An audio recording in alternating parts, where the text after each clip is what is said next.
एक बहुत गरीब पंडित था, उसके पास 2 बेटी थी। तो वो बेटी दोनों जवान हो गई शादी करने के लिए। तो पंडित बहुत गरीब था, वो सोचने लगा कि मैं कैसे शादी करूँगा। एक दिन सोचा और नहा खा कर भिक्षा मांगने गया। तो कुछ नहीं, भिक्षा मेला दोपहर से उधर आ रहा था। तो देखा तो एक सांप ने उधर से आ रहा था। सांप को देखकर सोचने लगा कि अगर मैं मर जाता हूँ तो मेरी बेटी मुक्ति मुझे मिल जाएगी, शादी नहीं कर पाऊँगा। तो एक हांडी लौकी, तो हांडी उठाकर सांप के आगे रख दिया। सांप ने उसमें घुस गया और उसका मुंह बांध कर ले आया घर पर। तो लड़की ने देखी तो बोली कि पिताजी इसमें क्या है। तो बोला कि इसमें है सामान, मैं नहा धोकर आऊँगा तो मैं दूंगा। तो लड़की ने पूछी कि पिताजी ने इसमें क्या रखा है, ऐसे कि छूने नहीं दे रहे हैं। तो लड़की ने जाकर उसको खोल दिया तो उसमें हाथ डाला तो उसमें से 9 लखा हार निकला। तो लड़की चिल्लाने लगी, पिताजी ये क्या है, ये क्या है हांडी में। तो पंडित ने सोचा कि वो सांप ने तो डस लिया। जाकर पंडित ने देखा तो 9 लखा हार। तो पंडित ने पूछा कहाँ से मिला। तो वो बोली कि इसी में से निकला है।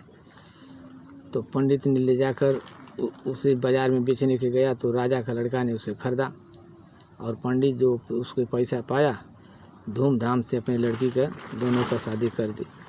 और वो ले जाकर राजा का लड़का अपनी बहन को दे दिया। 9 लखा हार उसका बहन पहनने लगी। तो जब रात होती थी 9 लखा हार को निकाल कर वो रख देती थी खूंटी पर। तो जब रख देती थी खूंटी पर, जब ये सो जाती थी तो वो नाग देवता जो थे वो बने थे। तो वो नाग देवता अपने रूप में आकर आदमी का भेष पकड़कर अपन सो जाते थे और उसके जागने से पहले हार बन जाते थे। तो लड़की ने एक दिन हार टांगी तो उसको ऊँघाई नहीं लग रही थी, उसी तरह सो गई और जागी थी। तो देखा तो 9 लखा हार में से आदमी बन गया। तो रानी ने जाकर पकड़ लिया और पूछने लगी कि क्या बात है। तो नाग देवता सब अपना हाल बता दिए, इस तरह से मैं यहाँ पर आया हूँ।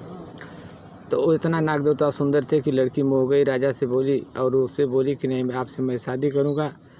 तो नाग देवता बोले कि भाई इसी सी बात है। तो लड़की बोली कुछ नहीं, मैं आपसे शादी करूँगा। तो राजा की बात गई तो राजा ने अपन लड़की को सोचा कहीं ना कहीं लड़का देखना था। तो राजा ने उसके साथ शादी कर दी। तो वो नाग देवता जो थे वो पूरा खाना खा जाते थे, खाना नहीं छोड़ते थे। तो रानी जो थी वो बोलने लगी कि नहीं मैं आपका दूध खाना चाहती हूँ। तो नाग देवता बोले कि देखो मेरे में जहर है, मैं अगर खाना खिला दूंगा तो मर जाओगे, इसीलिए नहीं छोड़ रहा हूँ। तो बोली कैसे छुटकारा मिलेगा। तो नाग देवता बोले कि देखो वो जंगल है, वो जंगल में पूरा फूल बिछा दो और दूध हौदा का हौदा भरवा दो और सेंट मरवा दो। रात को जब सब नाग निकलेंगे और तुम जाकर छिप जाना और निकलेंगे तो सब पीकर दूध अगर मस्त हो जाएंगे तो नाग देवता वरदान के लिए बुलाएंगे। तो कुछ वरदान जिन मांगना, मैं नाग का भेष बनाकर वहाँ पर रहूँगा, मेरे माथे पर मणि का उजियार बरेगा, मुझे ही मांग लेना। तो रानी बोली ठीक है। तो रानी ने पूरा आदेश दे दिया और जंगल में दूध और फूल और पूरा सेंट मरवा दिया। राजा ने पूरा गम गम गम महकने लगा और रानी जो जाकर रात को जंगल में छिप गई। तो सारे जब सांप ने निकले तो सांप ने अपन दूध पीने लगे और फूल पर खेल कर कूदने लगे। तो जो जंगल का वो जो सांपों का राजा था वो बोला कि कोई जो आदमी हम लोग का इतना सेवा किया है वो निकल के सामने आ जाओ, नहीं तो मैं श्राप दूंगा। लड़की हाथ जोड़कर बाहर आई। तो नाग देवता बोले कि बेटी आप मेरे इतना सेवा की है, कोई मंगन मांगो। तो लड़की ने बोली कि ठीक है, जब आप मंगन चाहते हैं तो मुझे मंगन दीजिए।